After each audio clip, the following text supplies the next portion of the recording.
સમયની વાત છે. અયોધ્યાના એક નાના ગામમાં લોકો અશાંતિમાં રહેતા હતા. દર રાત્રે કોઈ અદૃશ્ય શક્તિ ગામની આસપાસ ફરે અને બાળકોને ડરાવે. ગ્રામજનો ભયમાં જીવતા હતા. અંતે તેઓએ હનુમાન દાદાની પ્રાર્થના શરૂ કરી. એક સાંજે ગામની વેદી પર દીવો બળતો હતો.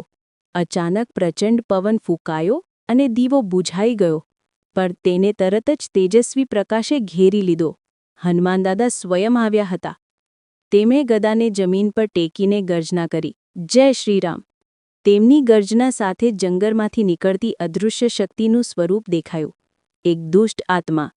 હનુમાન દાદાએ તેને કહી દીધું, અહીંથી તરત દૂર થા.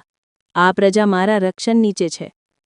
દુષ્ટ આત્મા કંપતું થયું અને ક્ષણોમાં ગાયબ થઈ ગયું.